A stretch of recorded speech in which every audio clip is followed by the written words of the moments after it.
vraiment te dire sincèrement merci ce matin. Merci infiniment pour ta grâce. Comme nous l'avons chanté, Seigneur Jésus, nous t'aimons. Nous t'aimons par-dessus tout. Nous t'aimons parce que tu es le seul qui mérite véritablement un amour propre. Amen. De la part de tes chers enfants. Oui, Jésus. Nous t'aimons par reconnaissance. Nous t'aimons par devoir. Nous t'aimons parce que nous n'avons pas d'autre choix que de t'aimer. Au regard de tout ce que tu représentes pour chacun d'entre nous. C'est toi, l'auteur de la vie que nous avons. C'est toi qui as donné toutes choses à chacun d'entre nous. C'est toi qui nous pardonnes jour après jour de toutes nos iniquités, de nos manquements, de nos fautes, de nos erreurs. C'est toi qui nous soutiens. C'est toi qui déploies ton insondable amour à notre endroit. Amen. Comment ne pas t'aimer en retour? Merci infiniment, Seigneur. Bénis tes chers enfants. Bénis-nous ce matin dans cette journée dominicale. Prends soin de nous, Père, alors que nous te prions dans le parfait nom de Jésus-Christ, notre Sauveur. Amen. Amen. Gloire à Jésus pour le donner l'intervention. Je voulais ce matin encore vous saluer tous dans le nom parfait de Jésus, notre Sauveur. Amen. Et je voudrais vous dire combien nous sommes reconnaissants pour l'amour de Dieu à l'endroit de chacun d'entre nous. Reconnaissants pour la protection que Christ nous accorde jour après jour. Reconnaissants pour sa bonté divine. Et reconnaissants pour tous ses nombreux bienfaits. Amen. Nous voulons très sincèrement dire merci à Jésus. Son amour est réel, sa grâce est réelle, et tout ce qu'il fait pour nous est réel, alors que son nom soit à jamais loué. Soyez bénis où que vous êtes, soyez comblés de paix, de bonheur, de joie, de vie. Et comme nous pouvons nous rappeler, Dieu a fait tellement de merveilleuses choses tous ces temps-ci pour chacun d'entre nous. Nous avons eu la belle occasion pendant toute cette période d'écouter beaucoup de messages. Hormis les messages sur la foi, hormis les messages sur le clair-obscur, hormis tous ces messages, nous avons eu un grand voyage qui a eu beaucoup d'escales, le voyage multidimensionnel de David, et tout a été plus que formidable durant beaucoup de temps. Et là encore ce matin, nous allons passer à un nouveau message, et cette fois-ci, nous allons étudier la richesse et la sagesse de Salomon. Et ça fait partie du grand message sur le règne de Salomon dans l'âge d'or. Dans ce grand message, nous avons étudié Salomon oint par le souverain sacrificateur. Nous avons étudié le puzzle de l'enlèvement. Nous avons étudié la construction de l'épouse par un autre Éphésien. Nous avons étudié les matériaux pour la construction de l'épouse. Et nous avons étudié tout dernièrement les kéatites, gertionites et mérarites pour un ajustement parfait de l'épouse.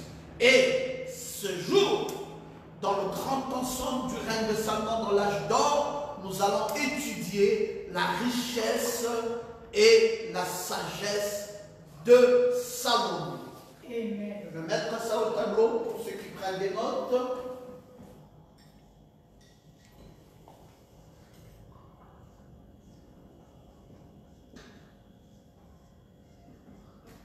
La richesse et la sagesse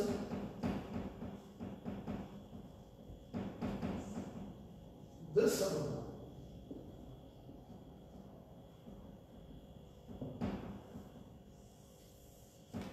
La richesse et la sagesse de Salomon. Alors, mettons-nous donc debout pour que nous puissions ensemble lire sa parole. Nous allons lire dans 1 Roi, au chapitre 10, du verset 19 au verset 23. Pendant que vous prenez vos Bibles, 1 Roi, chapitre 10, 1 Roi, chapitre 10, 19 à 23. 1 Roi, chapitre 10, 19 à 23. Lisons la parole du Seigneur.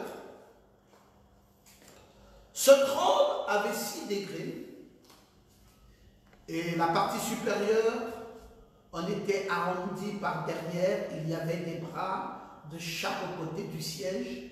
2 lions étaient près des bras et 12 lions sur les 6 degrés de la part et d'autre.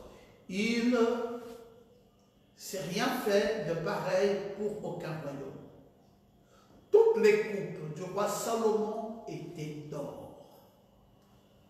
Et toute la vaisselle de la maison de la forêt du Liban était d'or pur. Rien n'était d'argent. On n'en faisait aucun cas du temps de Salomon. Car le roi avait en mer des navires de Tarsis avec ceux de Hiram, et tous les 3 ans arrivaient les navires de Tarsis apportant de l'or et de l'argent, de l'ivoire, des singes et des paons. Le roi Salomon fut plus grand que tous les rois de la terre par les richesses et par la sagesse. Amen. Amen. Vous avez retenu la dernière phrase? Le roi Salomon fut plus grand que tous les rois de la terre par les richesses et par la sagesse. Amen. Veuillez vous asseoir tranquillement dans sa présence. Alors, nous sommes en train de parler d'un grand roi. Un grand roi, parce que ce qui le qualifie comme étant un grand roi, c'est qu'il avait en lui et sur lui des choses que d'autres n'avaient pas avant lui et même après lui. Salomon était riche. C'est le prototype d'homme riche. Amen. Et je vais vous donner les clés de la richesse à travers ce grand personnage qui est Salomon. Nous avons parlé de la foi, nous avons parlé des doctrines sur l'enlèvement, nous avons parlé de l'épouse très fortement, mais il est important pour vous de connaître ce personnage qui a emmené Israël à un âge d'or, qui a construit le grand temple. Qui était-il?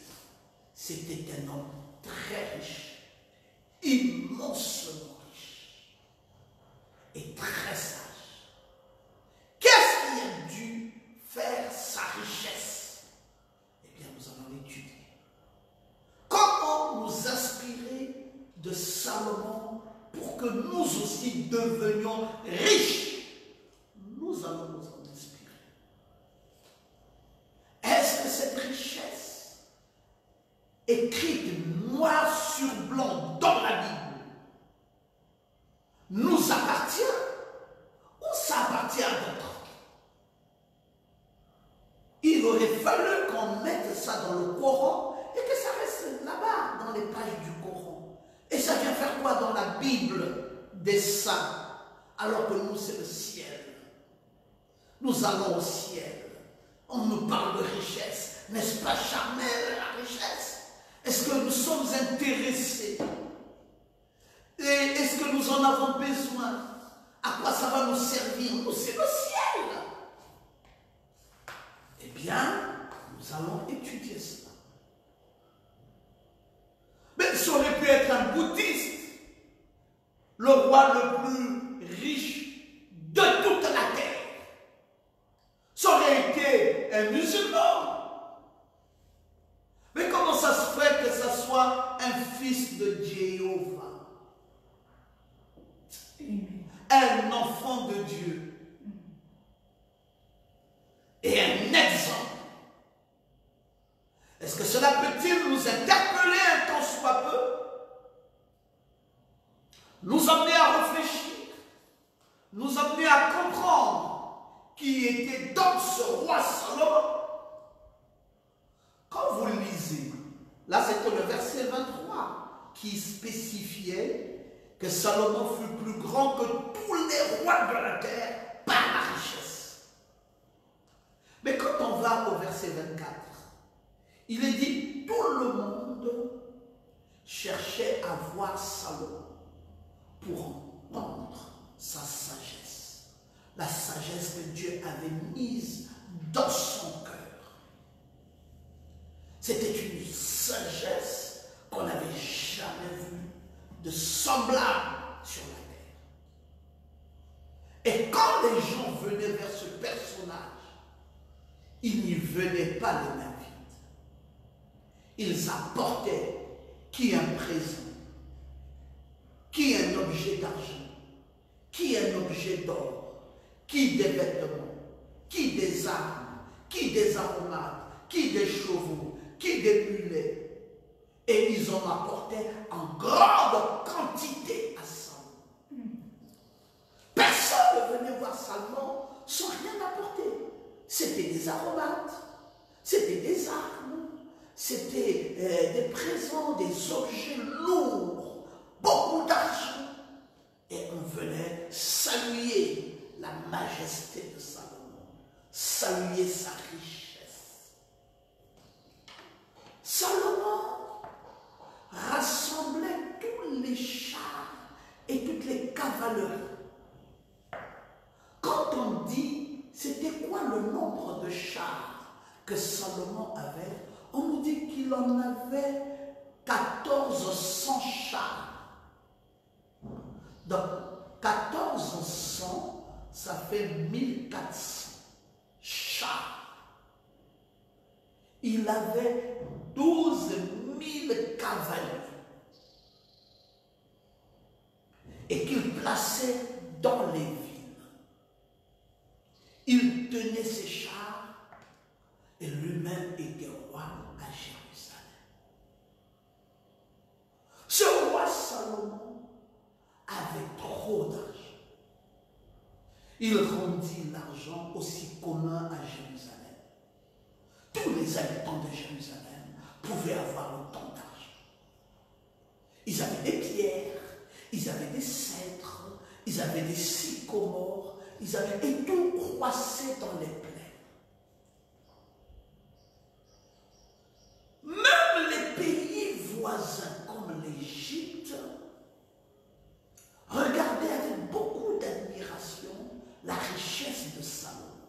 Il y avait des caravanes de marchands qui venaient, il y avait des troupes, c'était formidable. Salomon et sa richesse. Les gens regardaient ça, on dit, mais c'est pas possible. Les Éthiopiens ont vu, la Syrie a vu, l'Égypte a vu, tous les pays voisins des alentours. On dit, non, mais c'est incroyable. Comment Dieu a-t-il pu faire une chose pareille? Comment Dieu a-t-il pu visiter un peuple de cette manière? Comment Dieu a pu-t-il faire une chose aussi exceptionnelle? Mais ils sont trop bénis. Bénis, bénis, réellement bénis. Et tous les pays des alentours regardaient ça avec beaucoup d'admiration. Nous lisons ça dans la Bible. Mais est-ce que ça peut se rapporter à nous aujourd'hui? Et pourquoi pas? Ce n'est pas le même Dieu que nous servons. Le Dieu de Salomon est le Dieu que nous servons aujourd'hui. Amen. C'est le même Elohim. Le Dieu qui existe par lui-même, qui est devenu JVHU, le Dieu existant au milieu de sa famille. Amen. Et c'est le même Dieu, le tout-puissant Dieu, El Elyon, le Seigneur Jésus-Christ. C'est lui qui avait rendu à Salomon toute cette gloire. Et il est encore présent aujourd'hui. Alors j'aimerais que nous étudions cela. Et que rien ne nous échappe quant à cette richesse. Je ne sais pas si vous aspirez après la richesse. Amen, amen. Si vous aspirez après la sagesse. Et si vous êtes intéressé et croyez que l'âge d'or de Salomon se répète à nous aujourd'hui, alors suivons ça de très près. Amen. Le premier livre des Chroniques interprète le nom Salomon. Salomon en hébreu veut dire Shelomo. Salomon en hébreu veut dire Shelomo.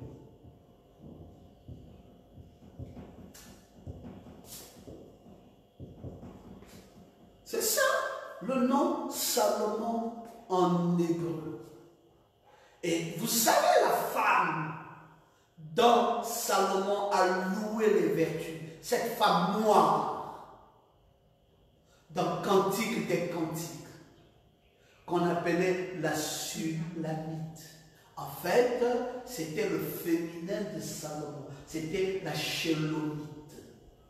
Elle, c'était la Shélomite. C'est comme aujourd'hui, si un homme s'appelle Pierre, son féminin s'appellerait Pierre. Si un homme s'appelle Alain, le féminin Alain. Vous pouvez trouver beaucoup de prénoms comme ça, où il y a un prénom masculin et un prénom féminin. Et là, ici, c'était Shelomo. Et son féminin, celle qui constituait la chair de sa chair, les os de ses os, on l'appelait la Shélomite. Et c'était l'appellation de Salomon en hébreu. À quoi cela signifiait? Ça signifiait le roi apportera la paix. Et vous savez que le mot paix veut dire shalom. C'est pour cela que vous voyez que Shelomo s'apparente à shalom.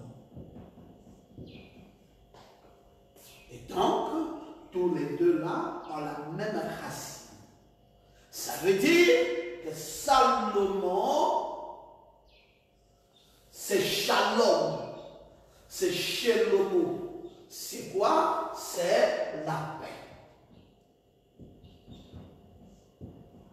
Un critère très important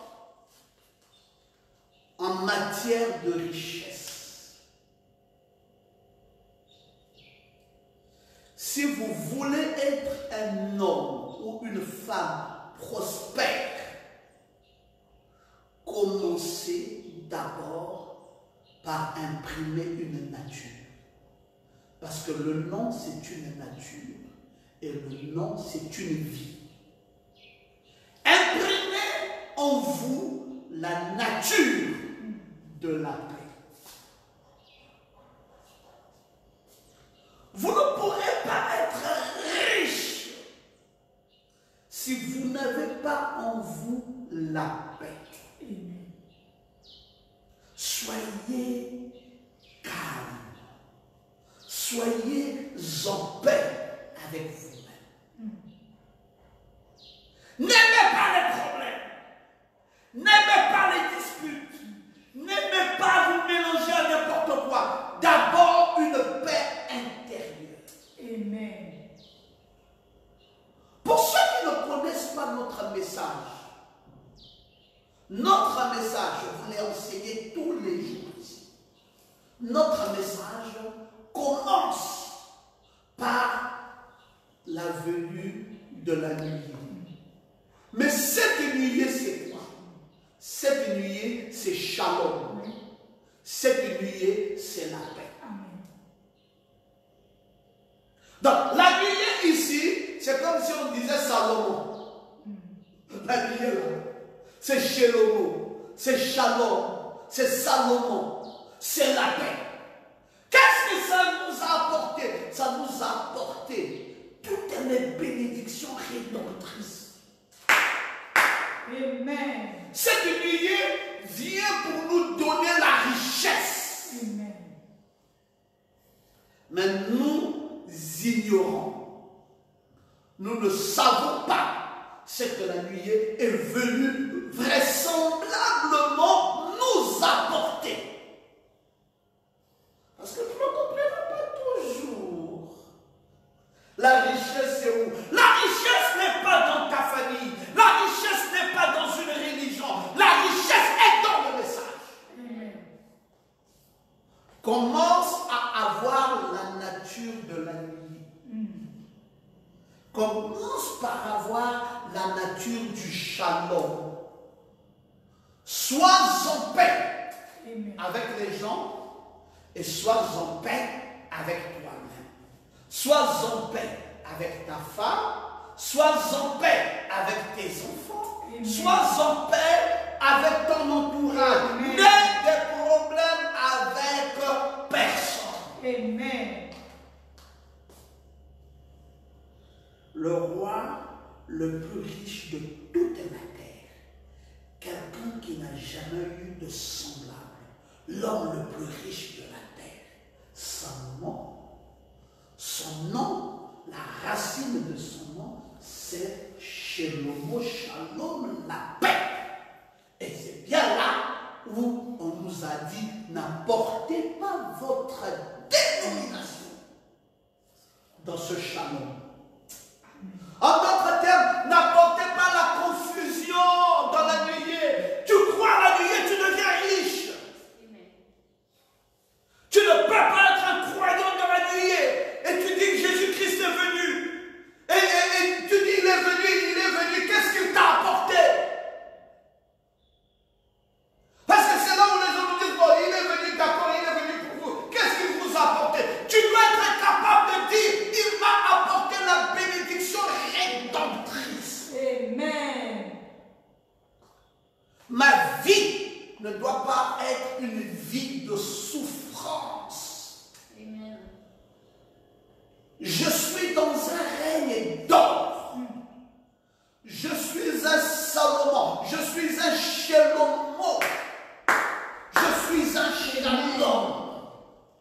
Et en étant un Shelomo, en étant un Shalom, en étant descendu sous ma théophanie dans la nuée, je ne suis pas celui-là qui est venu pour salir le monde. Je suis venu pour assaisonner le monde. Amen. Je dois apporter la saveur. Une saveur, comme on y met du sel dans un repas et on voit la saveur de ça. Ce roi apportera la paix. C'est lui, Salomon. Il apportera la tranquillité en Israël. Le nom de Salomon signifie paix. Amen. C'est en d'autres termes shalom. Ou si vous voulez pousser plus loin, complétude. Si vous voulez même aller encore beaucoup plus loin, bonjour. Donc ça annonce un jour heureux. Amen. Un bon jour. Gloire à Jésus. C'est ça, l'exégèse de ce nom. Alors qu'on n'y mette pas quelque chose d'autre à la place. Il ne faut pas qu'on déforme le message que nous avons reçu. Parce que beaucoup même ne savent pas quelle est l'exégèse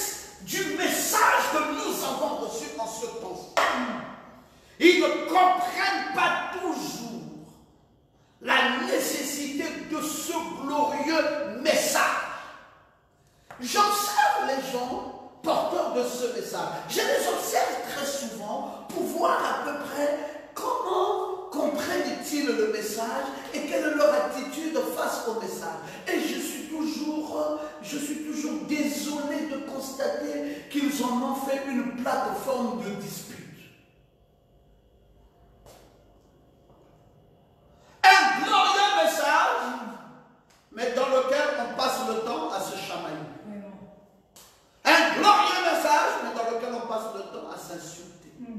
Un glorieux message dans lequel on passe le temps à se tirer dessus. Le mari tire sur la femme tire sur le mari tire sur le père, tire sur les enfants tirent sur les pères. Et il y a une confusion, tout est renversé. Et c'est toujours tiraillé. Il y a beaucoup de soucis, il y a beaucoup de problèmes, il y a beaucoup de difficultés. Oh, il y a les sorciers, oh, il y a ceci, oh, il y a le vampire, oh, il y a le mauvais sort, oh, il y a ceci. Je ne sais pas si nous croyons le même message. On ne peut pas avoir cru dans un si glorieux message de paix et vivre une vie troublée tous les jours. Amen. Qu'est-ce qui ne va pas? Qu'est-ce qui fait que tu n'as pas de paix? Qu'est-ce qui fait que tu sois troublé? Commence à imprimer la paix dans ta vie. Amen. Et imprime le bonjour. Chaque fois que tu te lèves, c'est un jour bon. Amen. C'est un jour bon. C'est le shalom. Je vous avais dit que cette affaire-ci doit être mise devant ton lit. Tu te réveilles, tu vois ça. Tu dors, tu contemples ça et tu dors. C'est porteur de toutes les grâces dont tu as besoin dans ta vie. Amen. C'est le shalom. Salomon, c'est le deuxième fils que le roi David a eu avec Bathsheba. Oh, vous allez me dire, mais c'est pas possible. Mais le premier fils est où? Le premier fils était mort. Quand ils ont eu, il a eu Bathsheba, ils ont fait un enfant qui est décédé et ils ont fait un deuxième enfant qui était Salomon. Et vous savez les origines de Salomon. Salomon, c'est quand David décide de prendre Bathsheba, qui est la femme d'autrui de Uri le Hittite. Uri le Hittite avait sa belle-femme qui était Bathsheba, et David trouvait que cette femme c'était vraiment pour lui, c'est lui. Bien qu'il avait déjà 500 femmes, mais il convoitait cette femme, il dit non, moi il me faut celle-là, il me faut seulement celle-là. Et il a pris Uri le Hittite et il l'a envoyé en guerre. Il a mis Uri en première position pour que Uri meure et que lui récupère Bathsheba. Et c'est avec Bathsheba qu'ils vont faire David, et plutôt Salomon. Quand vous voyez donc les origines même de la vie de Salomon, vous pouvez comprendre que cet enfant n'a pas de très bonnes origines. Parce qu'il est né dans une confusion de mariage. Il est même né dans un couple blâmable. Parce que le prophète Nathan se lèvera et dira à David que David, cet acte est condamnable. Et Salomon est né sous la condamnation d'une union.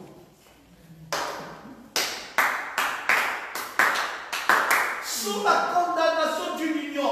Alors si c'était en nos jours, tu trouverais là la belle occasion de dire que si je n'ai pas réussi, c'est parce que quand je suis né, il y avait une confusion dans ma maison. Ça n'a rien à voir. Amen. Ce sont là ce que nous appelons des excusités. Je suis né dans une confusion, mon père, ma mère, c'était une femme mariée, mari et pour me prendre et passe dans un coup d'adultère. Voilà comment je suis né. Voilà, quand vous voulez savoir les origines de ma vie, voilà ma vie, elle est là, misérable. À cause de mes origines. Bon, là, vous allez dire quoi? Les origines, là, n'étaient pas propres. Si tu as eu un mauvais commencement, tu n'es pas obligé d'avoir une mauvaise fin. Amen. J'aimerais que tu dises amen. Amen. Tu as eu un mauvais commencement, mais est-ce que tu es condamné à avoir une mauvaise fin? Commence par imprimer dans ta vie une certaine paix. Amen. Sois en paix avec toi-même. Alléluia. Quand David est devenu vieux, son fils Adonijah tenta de se faire proclamer héritier. Un problème grave. Vous pensez que Salomon est devenu riche là comme ça? Son frère a dit non, c'est pas ta place, c'est ma place à moi. Et je dois être roi à ta place. David et Salomon a su gérer ça. Après 40 ans de règne de Salomon, Salomon est devenu le 3e roi d'Israël. David ordonne au souverain sacrificateur dans le changement de dispensation Tchadok de oindre Salomon comme roi après David. Parce que David est en train de mourir. J'aimerais que tu sois fort. Et j'aimerais que tu saches que Dieu prend des héros et il en fait des héros. Amen. Dieu prendra un zéro et Amen. il en Amen. fera un héros. Sois fort. Amen.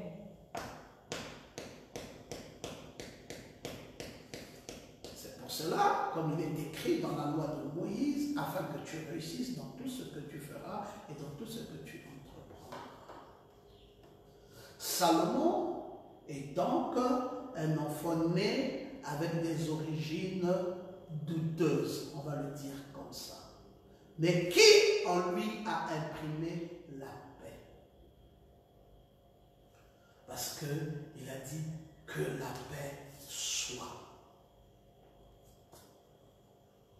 Merci Seigneur Jésus pour le refus de la violence. Merci pour le refus des bagarres. Merci pour mon frère et ma soeur, mon fils et ma fille qui maintenant comprend que le temps est arrivé d'oublier toutes les querelles et de garder sa paix. Amen. Que cette paix revienne dans ton cœur, soit restaurée. C'est plus la peine d'avoir une vie menaçante. Ça va te briser toi-même. Et la paix. Alléluia. Assume la paix. Garde la paix. Renonce au mal. Renonce à toutes ces pressions de guerre. Dresse-toi comme un monument qui s'oppose à la guerre. Et prends le chemin de la paix. C'est à toi-même de consentir ça dans ton cœur. Et c'est à toi de prendre cette résolution et de te dire, maintenant, je veux la paix. On a dit que Salomon n'avait pas que cette paix, mais c'était un homme qui avait aussi beaucoup de sagesse. Vous savez, on exalte la sagesse de Salomon sur toute la terre. Tout Israël a entendu le jugement qu'avait jugé le roi. Il craignait Salomon. Il vit que Salomon avait la sagesse d'Élohim.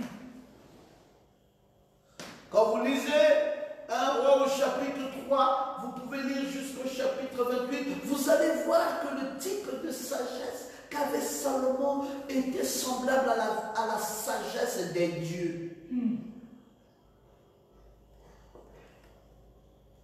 Qui n'a rien à voir avec la sagesse des hommes. Amen. Ce qui te détruit aussi quelquefois, c'est ce manque de sagesse. Soit tu veux aller plus vite en besogne, soit tu veux aller moins vite, tu manques de sagesse, soit tu ne sais pas comment t'exprimer, soit tu ne sais pas comment t'y prendre, soit tu ne sais pas. Et toute cette confusion-là crée toutes les difficultés du monde dans ta vie. Amen. Je vais tout doucement pour que tu comprennes.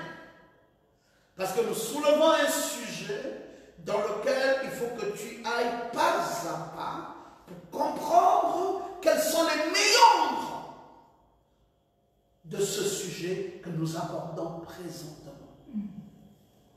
Que pouvons-nous donc apprendre de la vie de Salomon? C'est une question que je pose. Que pouvons-nous apprendre de la vie de Salomon? Salomon, qui est le troisième des rois, est le dernier des rois unifiés d'Israël. Il est troisième dans la liste des rois et il est le dernier roi unifié d'Israël. Ça veut dire qu'après Salomon, Israël se déchire. Et le déchirement d'Israël est parti de Salomon jusqu'à ce jour. Israël ne s'est plus jamais remis comme ils étaient au temps de Salomon. Le troisième roi est le dernier roi unifié d'Israël. Ces personnages avaient compris que si on veut la richesse, qu'on ait la paix, mais qu'on ait aussi l'unité. La division n'amène pas la gloire. Amen. Pourquoi est-ce que les gens estiment qu'il doit être égocentrique? Pourquoi est-ce que les gens n'aiment pas avoir une ouverture d'esprit?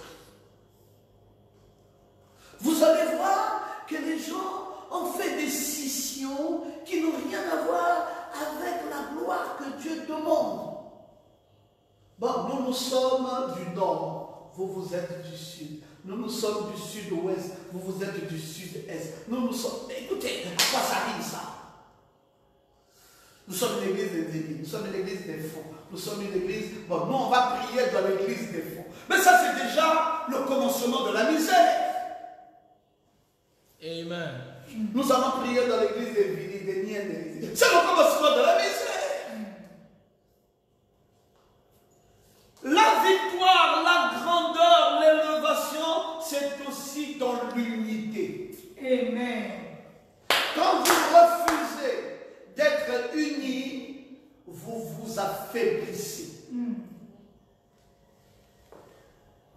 C'était le troisième roi d'Israël et le dernier roi d'Israël unifié.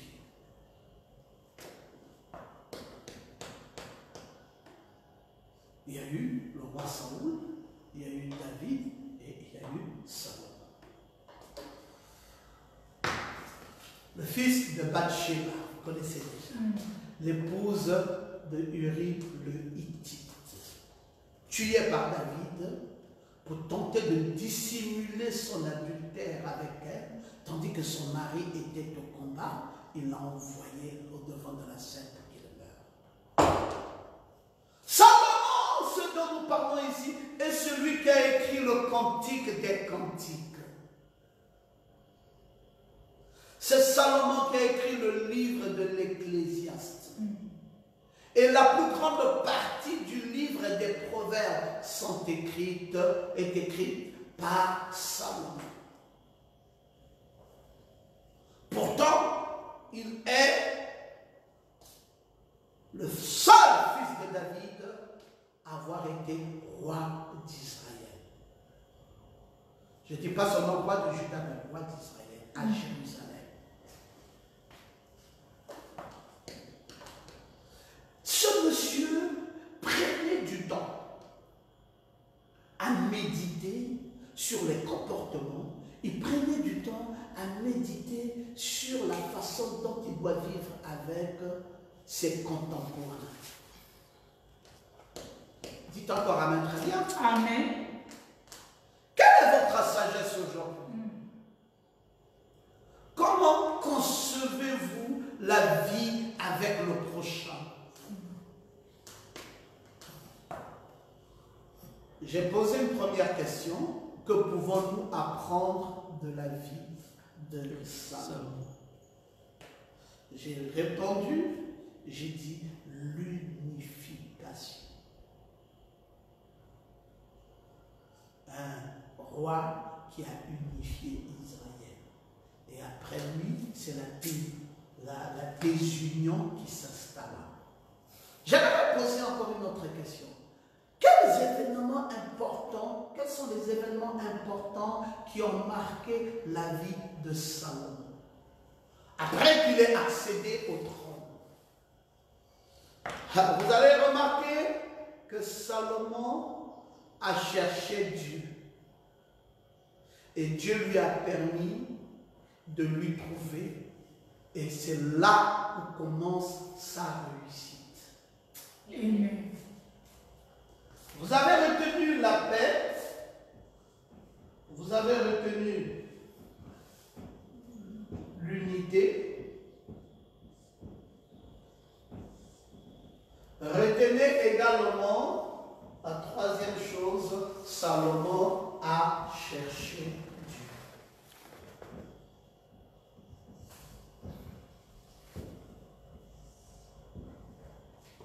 Oh, bien-aimé frère, tu veux être riche sans Dieu? Amen. Gabon, on va prospérer sans Dieu. Mais on a déjà échoué. Quand vous voyez quelqu'un, même une nation, qui ne veut plus honorer les préceptes de Dieu, sachez que cette nation est déjà tombée. Et quand elle tombe, elle ne se relèvera plus. Parce que le seul qui peut nous aider, c'est Dieu. Amen. Frère, tu veux être riche, commence à chercher Dieu. Fais comme Salomon. Voilà le parcours de l'homme le plus riche de la terre. Avant et après lui, il n'y a pas eu de riche comme lui. Vous parlez de Bill Gates. Vous pouvez comparer la richesse de Salomon à Bill Gates? C'est impossible. C'est la référence number one. Qu'est-ce qu'il a fait pour en arriver là? Il a cherché Dieu. Une fois qu'il a accédé au trône, il a cherché Dieu. Et Dieu va permettre à Salomon de lui demander tout ce qu'il voulait. Mais si tu me cherches comme ça, qu'est-ce que tu veux? Donne-moi maintenant ta requête. Tu veux quoi? Frère, que la grâce de Dieu vienne dans une vie et que tu as cherché Dieu, Dieu qui est le maître de l'univers, le propriétaire, tout ce qui existe, existe par lui. Rien de ce qui n'existe, n'existe sans lui. Celui qui a créé la terre et tout ce qui s'y trouve, la mer et tout ce qui s'y trouve, le ciel et tout ce qui s'y trouve, tout ce qui existe, existe par lui. Rien de ce qui n'existe, n'existe sans lui. Il en est le propriétaire. Amen. Tu veux la richesse et tu cherches la richesse chez les Ngangani Soko. Tu cherches la richesse chez les médiums. Tu cherches la richesse où? Par l'escroquerie. Tu cherches la richesse par le vandalisme, par le banditisme. Tu cherches la richesse comment? Par la prostitution. Tu cherches la richesse de quelle manière? On ne cherche pas la richesse par une autre manière. On cherche la richesse par la voie de Dieu. Je veux que tu dises Amen. Amen.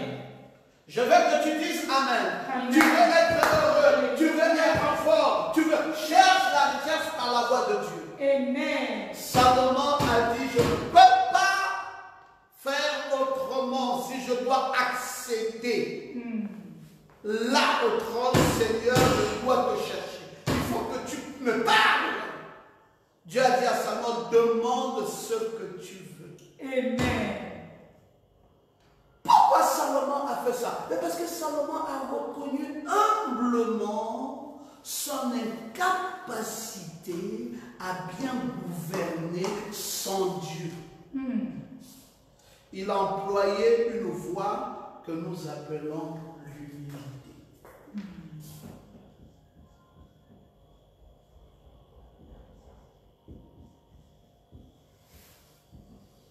Quand vous allez lire dans les 17 lois de la prospérité, écrites par le docteur Pierre Gomat, vous allez vous rendre compte qu'il y a également cette loi ici, qui est la loi de l'unité. Ça fait partie de ces 17 lois de la prospérité, la loi de l'unité. Quand tu penses que tu peux avancer par toi-même, ça devient de l'orgueil. Dieu ne peut plus te secourir. Tu dois d'abord t'abaisser. Sois humble. Reconnais ton incapacité, dit Seigneur. Qu'est-ce que moi là je peux faire? Qu'est-ce que je peux? Je ne peux rien. Je ne suis qu'un être humain. Je suis faible. Si toi tu ne viens pas à mon aide. Amen. Quand vous voyez quelqu'un, il a travaillé, il a fini, il prend son argent qu'il gagne, il met dans une enveloppe et il paye la dîme. Vous croyez qu'il est ma boule? Celui qui a payé la dîme là, il est ma boule? Vous ne comprenez pas. C'est une attitude, c'est l'attitude de Salomon, c'est l'attitude du brisement, c'est une attitude d'humilité. C'est pour reconnaître, Seigneur, je suis qui? Je veux encore avancer là. J'ai eu ce travail là, c'est toi qui me l'as donné. Je vais avancer là comment? Si toi tu ne rentres pas dans mon affaire, Seigneur, je m'abaisse. Seigneur, je m'abaisse. Amen. Beaucoup de gens ont voulu avancer. Ils ont laissé Dieu derrière. Et ils disent qu'ils vont avancer, ils vont réussir. 3 mois plus tard, tout se casse, tout se brise, tout tombe. Après, on commence à dire, voilà, moi, je priais dans telle église, mais je n'ai pas vu comment Dieu m'a secouru. Vraiment, je ne comprends pas. Moi, je crois que le Dieu là. Oh, mon frère, toi-même, tu as abandonné Dieu. Toi-même, tu l'as laissé tomber. Amen. Même la dîme, tu ne voulais plus payer. Maintenant, quelles sont les conséquences de cela? Les conséquences de ça, c'est que Dieu te tourne le dos. Et quand Dieu t'a tourné le dos, tu commences à dire que Dieu est mauvais. Dieu n'est pas mauvais. Suis. Je suis en train de t'enseigner la parole. Suis, mon cher frère, humblement la grâce de Dieu que Dieu nous accorde à chacun d'entre nous. Amen. Salomon a reconnu humblement son incapacité. J'aime cette attitude, mes frères, parce que c'est ce que je crois moi aussi. Je crois que je suis incapable d'être un pasteur. Je suis incapable d'être un bon serviteur. Je n'ai aucune capacité. Frère, ça, je crois ça. Que tout ce que nous avons fait jusqu'à ce jour, c'est que Dieu, dans son amour, nous a secourus. Amen. Si Dieu ne nous avait pas secourus, frère, nous ne serions même pas là où nous sommes. L'incapacité à bien gouverner. Il a demandé à Dieu de lui donner la sagesse. Quand Dieu a vu ce cœur, Dieu dit non, mais c'est pas vrai. Mais ce monsieur est formidable. Tu apparais au trône. Vous savez comment les gens, quand tu arrives au pouvoir, tu commences à mater les gens. Là, soit un président, il arrive au pouvoir, il dit arrêtons-nous d'abord,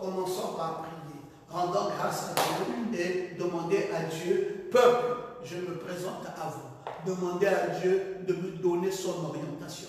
Que je ne sois pas guidé par les hommes, que je ne crée pas des lois par moi-même, que je ne fasse rien par moi-même, que Dieu m'aide à diriger le pays. Vous croyez que le Gabon serait là où nous sommes si on avait mis Dieu devant? Frère, on serait très loin. Tous les pays des alentours nous ont enviés. Là où le pétrole coulait comme l'eau, c'était au Gabon. Le boom pétrolier des années 80, avec le Rabi Kunda. Mais mon frère, c'était une histoire incroyable. Plus de la moitié de la Guinée équatoriale habitait au Gabon. Plus de la moitié du Sao Tomé et Principe habitait au Gabon. Et une bonne frange camerounaise habitait au Gabon. Et une bonne frange des deux Congos était ici. Pourquoi? Parce que c'était un pays prospère. Les Maliens sont partis de très loin. Les Maliens sont partis de très loin. Les Sénégalais sont partis de très loin. Tout le monde, c'était un pays convoité. Il y avait du pétrole. Mais regardez là où nous sommes arrivés. Beaucoup de disgrâce. À cause de quoi? Manque d'humilité. Amen.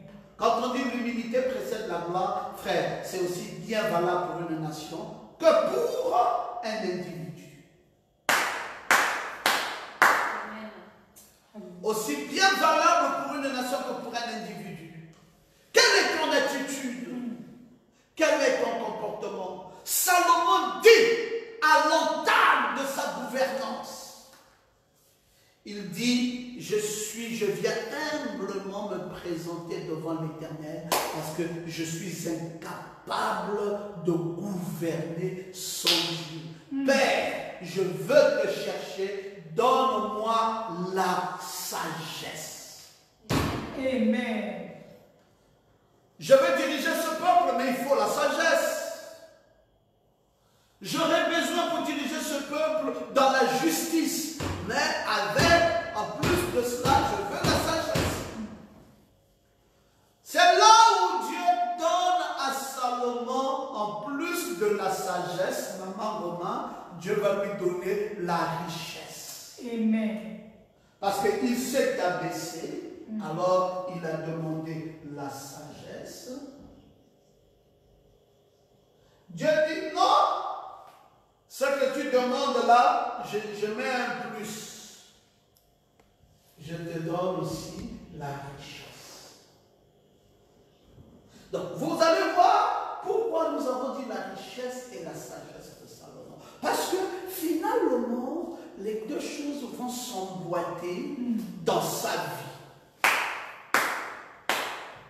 Amen. Il y aura et la sagesse et la richesse. Ou et la richesse et la sagesse. Alors, le roi Salomon dépassa tous les rois de la terre par ses richesses et sa sagesse.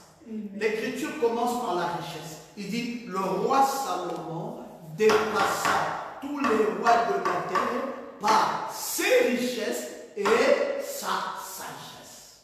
Dieu a mis la richesse avant et il a mis la sagesse après. Et il a dépassé tous les rois de la terre. Amen.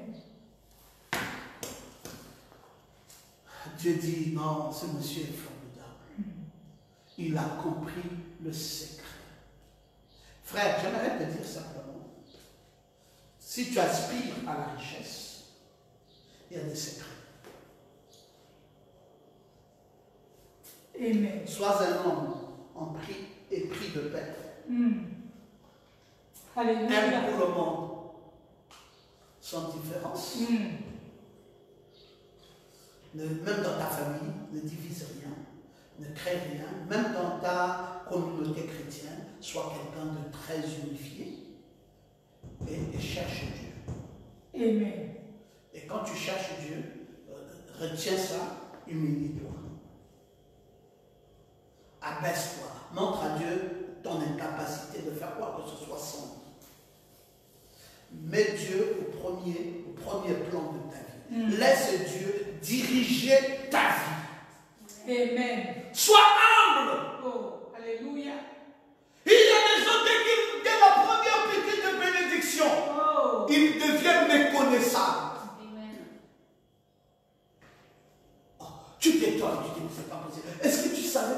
arriverais là? Est-ce que tu savais que tu pourras même avoir une maison? Est-ce que tu savais que tu pouvais même conduire une voiture? Est-ce que tu savais tout ça? Mais qui t'a donné ça? Mais c'est Dieu. Mais comment te comportes-tu vis-à-vis de ce Dieu? Ah frère, il y a des scandales dans la vie. Tu te dis, mais mon Dieu, pourquoi quelqu'un peut faire comme ça? Il a oublié qui il était. Il a oublié là où Dieu l'a pris. Il a oublié les grâces que Dieu lui a accordées. Et il veut aller de l'avant. Il veut profiter de tout avoir sans Dieu. Frère, que ça nous fasse peur. Amen. Que ça nous fasse peur. Quand j'ai vu dans le net le décès de mon ami Richard Kabea, mes frères, j'ai eu des larmes. Richard Kabea à Lubumbashi a construit l'une des plus belles églises du message au monde. Il a construit une église en vitre, comme ce que nous voyons au centre-ville. Vous voyez des immeubles vitrés. Et c'est ce que Richard Kabea a construit, une église comme ça, vitrée. Nous avons tous vu des églises, mais avec des murs. Mais voir une église vitrée, comme le ministère du gouvernement au centre-ville, on n'avait pas encore vu ça. Richard Kabea a construit ça. Et la dédicace de cette église était prévue en juillet ici. Moi, votre humble serviteur, je devais être orateur dans cette dédicace. Et Richard Kabea, au mois de juin ici, nous quitte. Un mois avant la dédicace de cette église. Quand j'ai vu cette église, j'ai dit non, c'est pas possible. Mon Dieu, ce monsieur s'est privé pour tout ça. Et il est parti. Et j'ai compris une chose. J'ai compris, frère, parce que si ça ne nous enseigne pas, c'est mauvais. J'ai compris que nous ne pouvons rien sans Dieu. Amen. Nous ne pouvons rien sans Dieu. C'est Dieu qui décide. Définitivement, c'est lui qui décide. Et que nous devons nous abaisser. Et Salomon le roi a reconnu son incapacité. Il a dit, Dieu, donne-moi la sagesse. Et Dieu lui a donné la richesse. Il est devenu le roi qui a surpassé tous les rois de la terre. Dieu lui a aussi donné la paix à toutes ses frontières. Pendant la plus grande partie de son règne, même les voisins étaient d'accord avec lui. Oh. Vous allez voir quelqu'un qui dit, je suis pasteur du message. Tous les pasteurs dénominationnels, ils disent, c'est des crabes, c'est des poulets, c'est des corbeaux, c'est des démons. Mais ça, c'est quelle qualité de pasteur? Frère, j'ai jamais vu ça dans le ministère de William Branham. Amen. Dieu t'a fait la grâce de croire le message, d'avoir la révélation du message. Et maintenant tes voisins qui sont à côté, non, les dénominationnels, c'est les crabes. Les dénominationnels, c'est les poulets. Les dénominationnels, c'est le diable. Les dénominationnels, c'est des corbeaux. Les dénominationnels, donc toute connaissance, tout vrai, tout grand, il n'y a que toi. Et tout ça, tu mets ça dans le compte de Branham. Tu as vu Branham être comme ça? Vraiment. Si aujourd'hui tu dis qu'il y a 1100 sermons de William Branham, dis-moi, ça a été prêché où? Et qui les a enregistrés? Amen. Frère Branham était en contact avec les amis.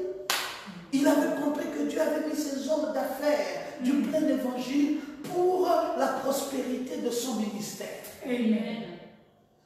Et il les a respectés, il les a honorés, il les a appelés révérends pasteurs. William Branham n'est pas sorti de terre comme ça. Je disais hier à un pasteur, j'ai dit, qui était le pasteur de Frère Branham? Le pasteur de Frère Branham était un baptiste, il s'appelait Roy Davis. Roy Davis. C'était le pasteur de Frère Branham. Frère Branham a commencé d'abord dans son église en tant que baptiste. Baptiste, là, ce n'est pas un message, dénomination. C'est là où Branham a commencé. Et il est sorti de la dénomination. Quand on a dit qu'on va maintenant faire quoi? On va laisser les femmes prêcher. Et c'est là où Branham a dit que non, moi je ne crois pas au ministère des femmes. Et il a dit à son pasteur que je sors de l'église. Et il est rentré dans le ministère. Quand Branham rentre dans le ministère, Branham cherche encore un autre père dans le ministère. Le père dans le ministère de William Branham s'appelait Bosco.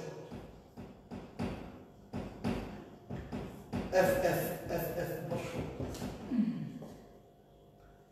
Qui ça? Un pentecôtiste.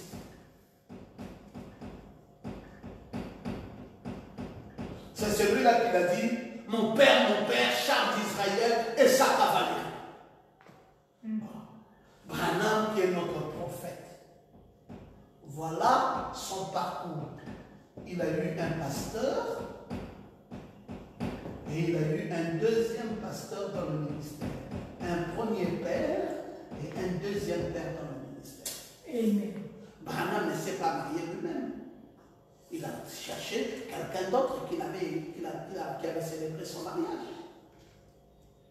Il était aussi un serviteur de Dieu qui avait besoin qu'on bénisse son mariage.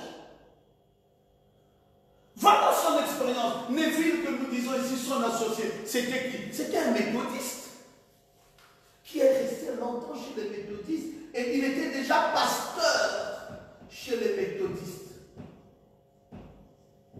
Et après, il est sorti de là pour devenir pasteur du message. Nous manquons, mes frères, nous manquons le bon esprit même à l'endroit des voisins. Amen. Et nous pensons que nous allons prospérer comme ça. On ne prospère pas quand on a créé une tribulation autour de soi. On s'est créé des malheurs. Dieu n'apprécierait pas. Créez-vous des amis. Créez-vous, créez une ambiance de bon enfant. Créez une atmosphère qui sera favorable à la prospérité. Amen. Salomon ici, Dieu lui a donné la paix à toutes ses frontières.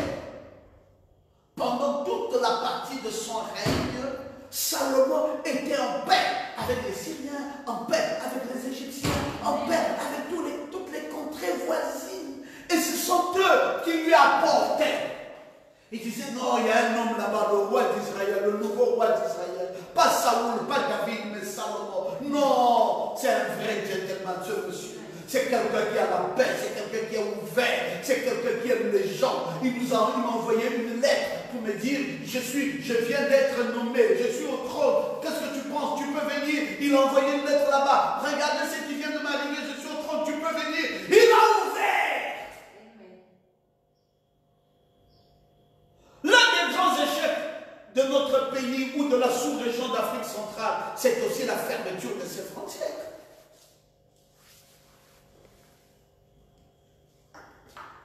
Frère, dernièrement, au mois de décembre passé, je voulais aller à Lomé, comme on a une église à Lomé. Mais j'étais à Paris. J'ai dit, comment je veux faire pour aller à Lomé? Après, j'ai pensé, j'ai dit, mais tiens, je vais passer par le Bénin parce que la porte est ouverte. Et j'ai transité par le Bénin avant d'aller à Lomé. Vous voyez, l'ouverture des frontières a fait que je puisse prendre quand même l'hôtel là-bas pour 2 ou 3 jours. Et ça bénit aussi le peuple à cause de l'ouverture des portes. Quand nous fermons les portes, nous fermons la richesse. Amen. Non, tous les autres pays ne viendront pas. Le jour où on avait proclamé pour la première fois l'ouverture des portes, l'ouverture, le brisement des barrières du Gabon avec la sous-région. Frère, je veux vous dire ce que j'ai vécu comme expérience. Le lendemain matin, je suis allé chez Gershom au Méridien. Il m'avait invité pour un petit déjeuner. Je suis allé prendre le petit déjeuner au Méridien que Gershom avait offert. Et pendant que j'arrive, je trouve le Méridien plein. Je n'avais jamais vu le Méridien comme ça. Et je me renseigne. Je dis, mais pourquoi c'est fou? Il dit, mais il y a l'ouverture des frontières. Tout ce que tu vois là, c'est le Camerounais. Je dis, waouh! quelle richesse qui rentre dans le pays. Ils étaient tous là, des Camerounais d'hommes d'affaires qui venaient maintenant pour impulser leurs affaires au Gabon parce qu'il n'y avait plus de visa. Et j'ai vu et j'ai compris comment le pays gagnerait en ouvrant les frontières. Frère, l'une de nos pauvretés, ce sont les credos et les dogmes. Nous sommes trop dogmatiques dans ce message que nous avons manqué aussi beaucoup de grâce. Il faut créer un esprit d'ouverture. On doit ouvrir le champ. Laisser que tout le monde bénéficie de la grâce. Amen. Vous voulez comprendre les événements qui ont marqué la vie de Salomon? Je vous ai dit, il a cherché Dieu, il s'est humilié, Dieu lui a donné la sagesse en plus de la richesse, mais Dieu a aussi donné à Salomon un esprit d'ouverture. Or, je ne sais plus comment mettre ici, on met ici au 4, on met ici 5, on va mettre ici 6, esprit d'ouverture.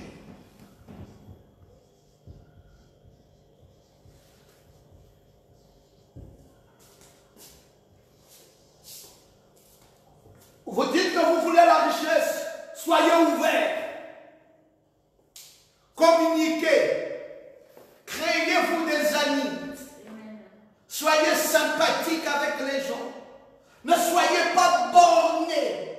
Ne soyez pas fermés. Vous allez vous faire du mal. Vous allez vous escrinter vous-même.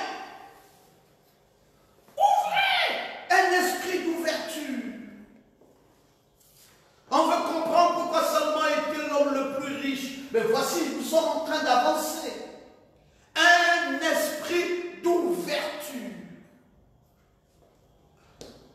Pas quelqu'un qui est fermé, quelqu'un qui est fâché, quelqu'un qui n'aime pas le voisin, quelqu'un qui n'aime pas les autres. Oh, mais écoute. Là où j'habite ici à Santassé, j'ai vu mon gardien avant-hier venir avec 2 papayes, comme j'affectionne beaucoup ce fruit-là, la papaye. Il m'a apporté, mon gardien m'a apporté 2 papayes. Je lui ai dit, mais Ishaka, tu as eu les papayes là-haut? Il me dit, c'est le voisin qui est derrière qui t'a envoyé ça. Je dis, mais pourquoi? Il dit, mais parce qu'il estime que tu es un monsieur gentil. Quand tu démarres la voiture, que tu le vois, tu le mets dans ta voiture. Et ils ont dit, non, mais ce monsieur, et pourtant, c'est un grand patron, mais il est très gentil, il est simple. Alors, les papayes, il t'a envoyé les papayes. Oh, gloire à Dieu. J'ai gagné à manger un fruit à cause de l'esprit d'ouverture. Comment pouvons-nous vivre en étant fermés? Et on dit on veut être riche. Frère Branham nous dit dans le message de la reine de Séba, nous sommes au paragraphe 28, il dit, voyez-vous ce que ce don a fait? Avec ce don, Salomon a construit un temple majestueux. Cela lui a donné la richesse du monde.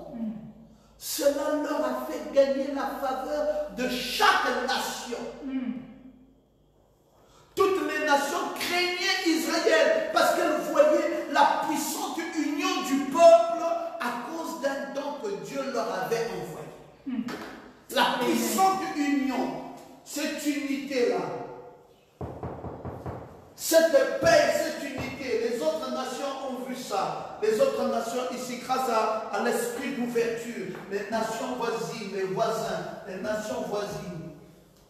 Les nations voisines, dès qu'ils ont vu ça, et Frère Branham est en train de nous dire que non!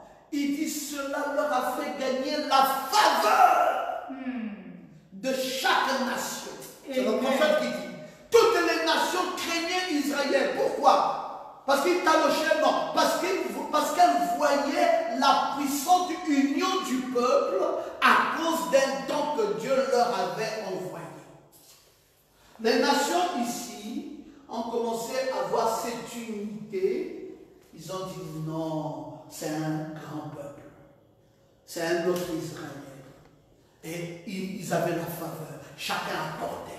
Ils venaient voir Salomon, chacun venait. Qui apportait un bien, qui apportait une richesse, qui apportait l'or, qui apportait l'argent, qui apportait le sel, qui apportait. On dit non, roi, prenez, roi, prenez, roi, prenez, roi. Vous êtes un grand roi. Nous vous aimons. Cet esprit que vous avez émané, un esprit d'ouverture. Alléluia. Amen. J'espère que vous êtes toujours là. Est-ce que vous suivez? Gloire à Jésus. C'est très bien parce que c'est à votre bénéfice. Alors, ce que demande Salomon. Revenons un peu à ce que demande, mettons un peu un grand A ici. Ce que demande Salomon. Je mets un point d'interrogation. Ce que demande Salomon. Aussi adresse-t-il à Dieu une prière admirable de foi, d'humilité et de ferveur. Il commence d'abord à demander à Dieu pardon. Ce que Salomon demande a commencé par quoi? A commencé par le pardon.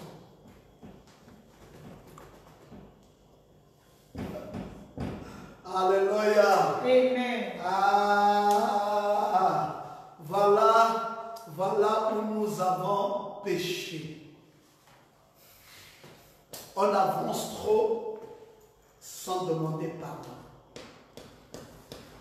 Frère, demander pardon est difficile pour beaucoup de gens.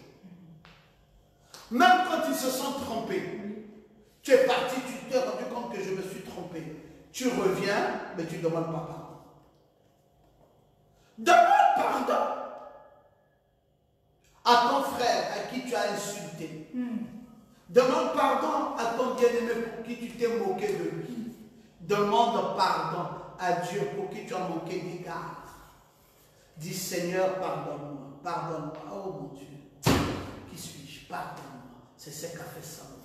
Il a commencé par le pardon.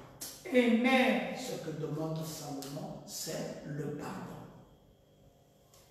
Avant même d'énumérer dans sa requête des sujets précis. Parce que c'est ça. Tu rentres dans la prière. Seigneur, donne-moi, donne-moi, donne-moi. Tu ne demandes pas pardon. Pourquoi? Et Dieu ajoute seulement, quand te donne. C'est quand tu avais donné, tu as algéré, tu n'as même pas dit pardon. Mais tu veux que Dieu te donne encore, il te donne encore. Brise-toi. Et dis à Dieu, Seigneur, je te demande pardon. J'ai mal agi ici, j'ai mal agi là, je me suis mal comporté ici, j'ai mal fait comme ceci, vis-à-vis de toi, mon Seigneur. Amen. Je te demande pardon. Nous sommes en train d'explorer toutes les pistes pour montrer la richesse. Parce que c'est trop fort que ce monsieur soit devenu l'homme le plus riche de toute la terre. Frère, pour arriver quand même là, il doit détenir des secrets. Et puisque c'est dans la Bible, laissons-nous aussi, si on veut aller là où il était, suivant ses traces de pas. Alléluia. Frère, vraiment dit que les grands hommes ont laissé des traces de pas. Et si nous voulons rendre nos vies sublimes, empruntons les mêmes traces de pas sur le sable du temps. Amen. Parce que la vie des grands hommes parle. La vie des grands hommes parle.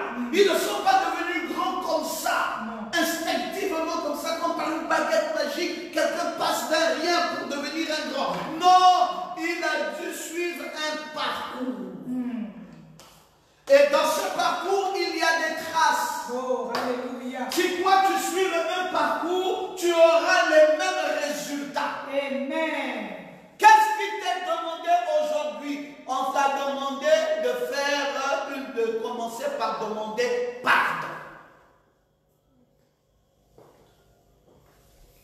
Ne commence pas par énumérer tes requêtes, tout ce que tu veux, tes besoins. Non, commence d'abord par demander pardon. La prière de Salomon a comporté 7 demandes distinctes. 7. Et toutes ces demandes ont été ponctuées par toi, écoute dans les lieux de ton habitation ou écoute dans les cieux. Toi, écoute dans le lieu de ton habitation ou écoute dans les cieux. Voilà comment il a ponctué ces 7 demandes distinctes. Toi, Éternel, Jéhovah, écoute dans les lieux de ton habitation ou écoute dans les cieux. Il faut que tu écoutes. Écoute simplement, je te dis. Écoute, Dieu, écoute dans les lieux de ton habitation, dans les lieux de ton habitation. Ou alors, écoute-moi dans les cieux. Écoute-moi dans les cieux. Si tu es là, écoute, j'ai des choses à te dire, Père. J'ai vraiment des choses à te dire dans les lieux de ton habitation, dans les lieux. Il ponctuait ses prières parce qu'il en a fait au total 7 demandes.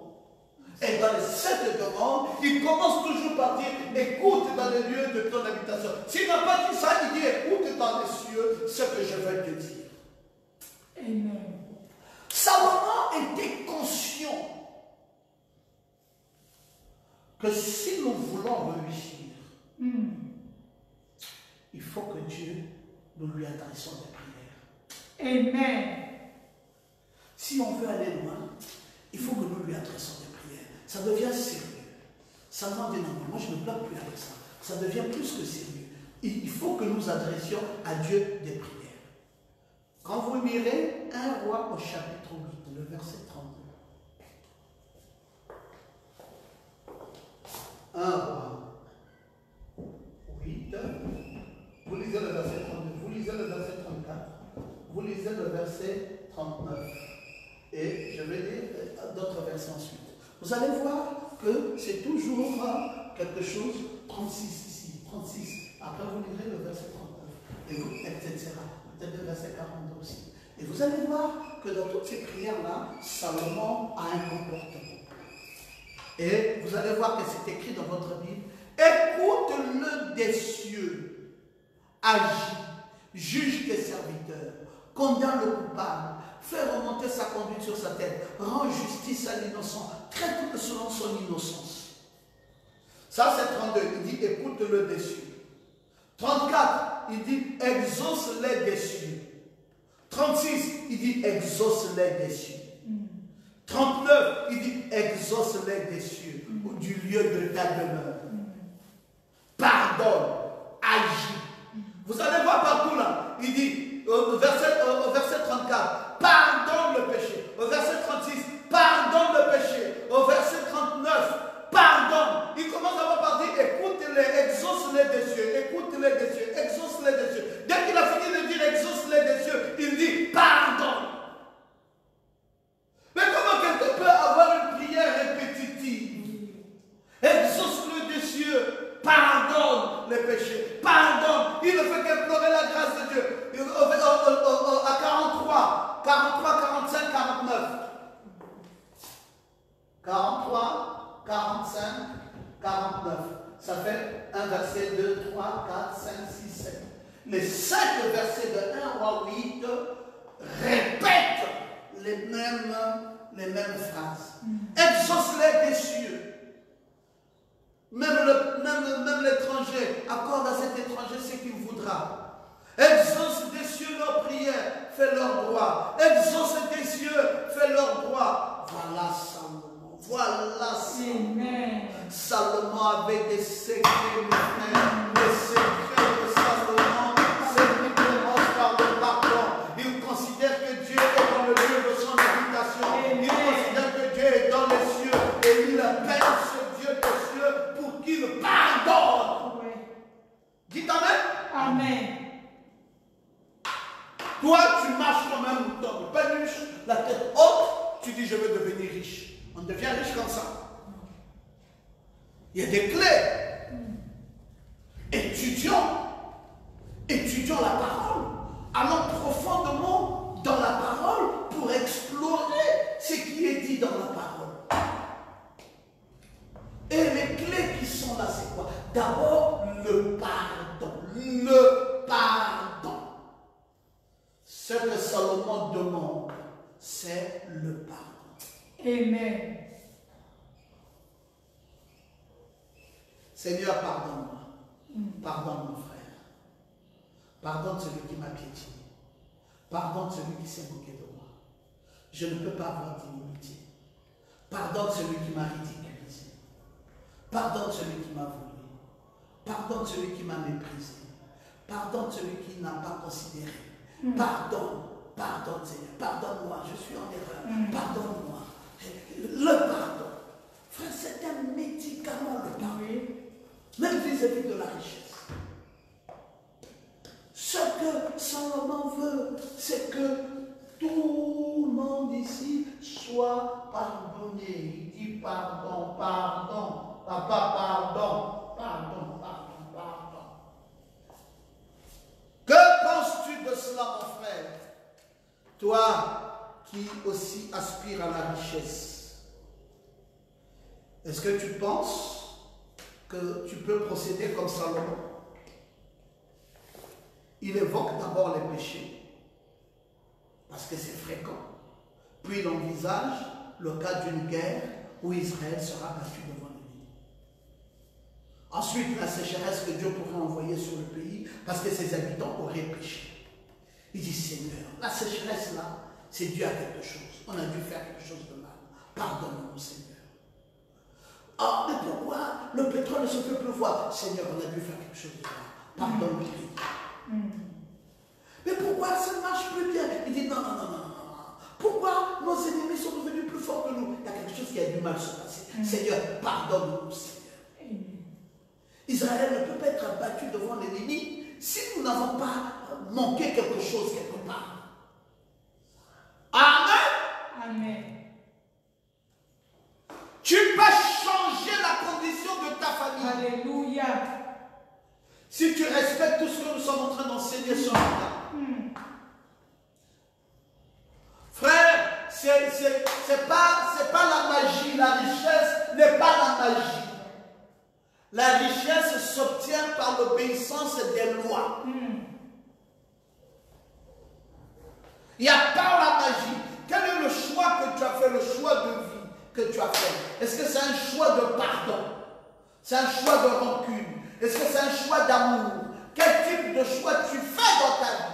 Parce que le pardon et l'amour sont deux jumeaux. Si tu n'aimes pas quelqu'un, tu ne peux pas le pardonner. J'aimerais savoir. Salomon constate que l'ennemi est devenu plus fort que lui. Il dit pardon.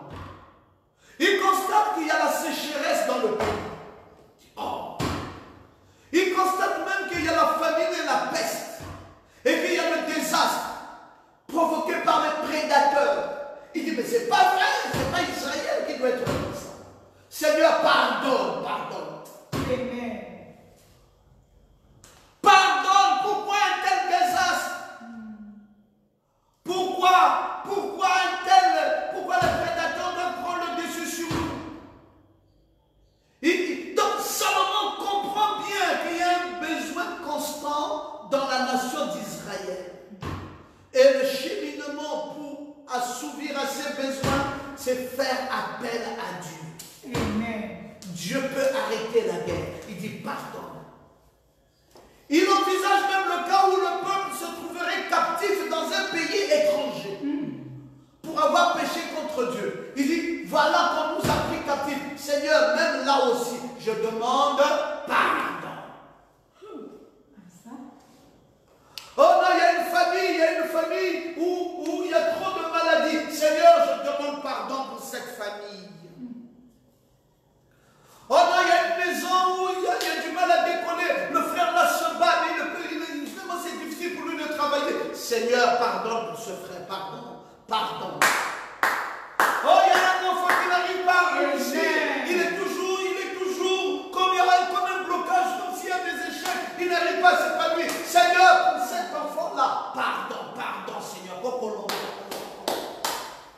Amen.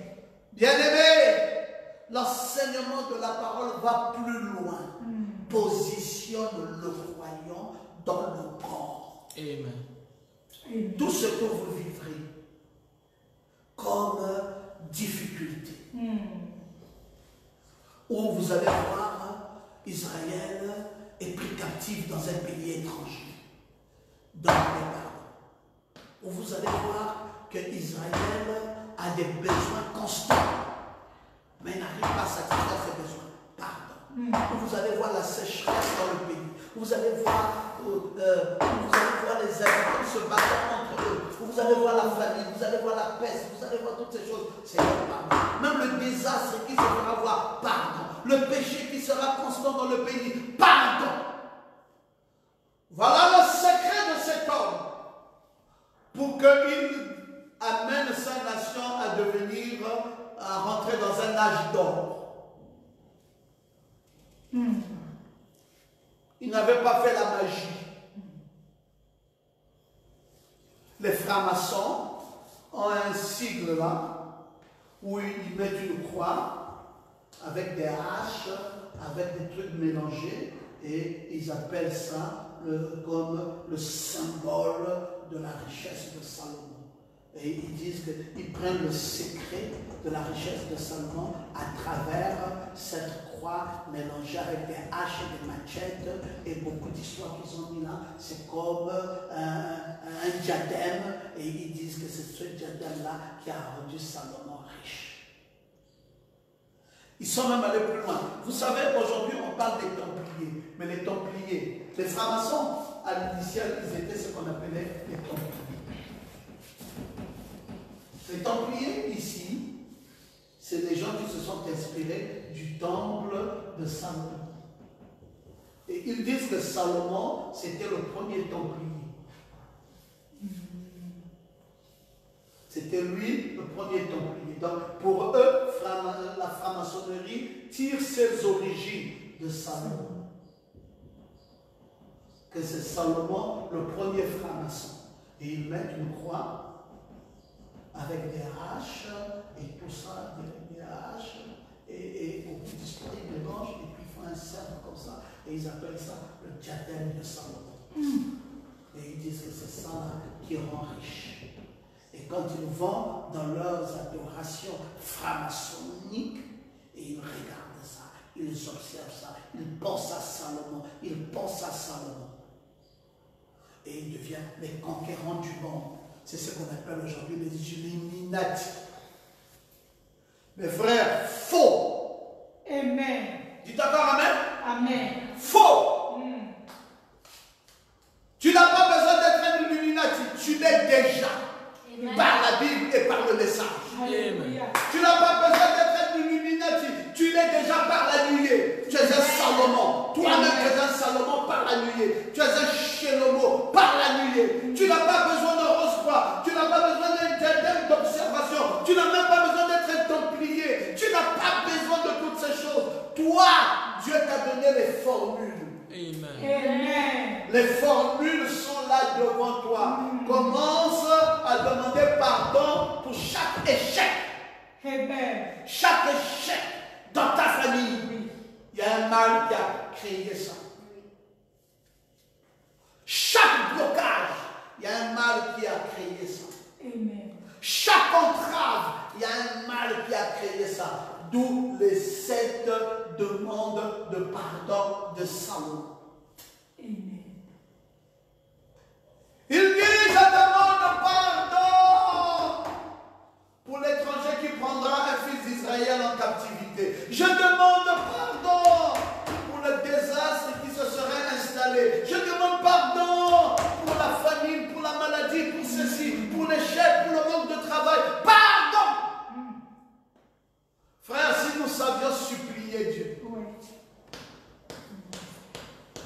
il supplie, Salomon supplie instamment l'Éternel. Il dit, réponds à ma prière, Seigneur.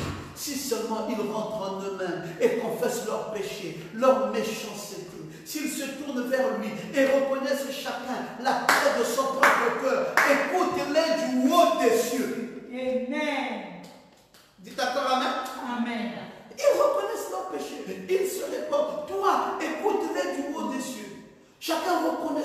la plaie de son cœur. Pardonne, Seigneur, agis, pardonne. Dieu, toi qui peux pardonner, pardonne et expire. Alléluia. Salomon dit à Dieu, tu connais toi seul le cœur de tous les fils et des hommes. Tu reconnais l'importance capitale pour chacun de craindre Dieu tous les jours. Pardon. Quel beau trait. Le roi n'oublie pas d'intercéder pour l'étranger. Venu d'un pays lointain rechercher la bénédiction de l'Éternel. Il intercède pour l'étranger. Mais regardez comment nous, le Gabon, nous maltraitons l'étranger. Frère, dans un pays, dès que l'étranger est maltraité, la malédiction rentre dans le pays. Retenez ça, ne l'oubliez jamais. Dans un pays, dès que l'étranger est maltraité, la malédiction rentre. La formule de Dieu pour bénir une nation, c'est quand cette nation sait accueillir l'étranger.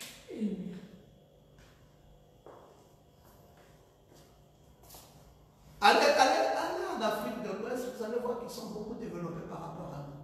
Parce que quand vous rentrez dans une maison, l'une des premières choses qu'on fait, c'est que vous allez voir quelqu'un qui vient vous accueillir. Ah, bonjour papa, bienvenue papa. Ah, merci d'être rentré chez nous. Et puis il vient avec un verre qu'on vous donne. Tu bois le verre et puis tu rentres. Ah, bienvenue. Frère, nous quelqu'un arrive là, tu ne sais même pas qu'il arrive. Tu dis, attends. Papa m'a envoyé pour dire, tu cherches quoi? Oh, quelqu'un qui vient chez toi, on m'a envoyé, tu dis, tu cherches quoi? Accueille la personne, ouvre les bras, montre l'amour. Amen. Même s'il vient pour chercher quelque chose, donne-lui la chose dont il a besoin. Agis avec un bon cœur. Ne sois pas fermé. Amen. Où est le pardon, mes frères? Où est cet amour? Où est cette miséricorde? Voilà comment nous avons détruit la bénédiction de l'Éternel. Je ne m'étais pas rendu compte que l'heure avait avancé suffisamment. Je crois que nous allons nous arrêter là. Que le Seigneur vous bénisse tous. Je ne m'étais vraiment pas rendu compte. Que Dieu vous bénisse. Merci Seigneur pour ce jour. Mettons-nous debout. Père, nous voulons te dire merci. Merci Jésus. Parce que tu nous as appris beaucoup de choses. Nous avons appris la paix, le pardon et toutes les formes d'humilité qui ont amené Salomon à devenir un roi prospère. Amen. Et nous voulons, Seigneur, nous abaisser, non pas en empruntant les voies des francs-maçons qui veulent modifier l'originalité même de la richesse et qui veulent nous présenter cela sous forme de sigle. La richesse n'est pas un sigle à observer. La richesse, c'est des principes, c'est des lois. Quand nous obéissons à ces lois et à ces principes, nous arrivons à une richesse. Assure-nous, Seigneur, nous voulons changer. Nous voulons que la grâce de Dieu nous aide à changer dans nos maisons afin que la richesse vienne dans nos vies. Bénis tes chers enfants. Bénis-nous en cette matinée. Accorde-nous un excellent dimanche dans le parfait nom de Jésus-Christ, notre Sauveur. Amen. Amen. Que Dieu vous bénisse.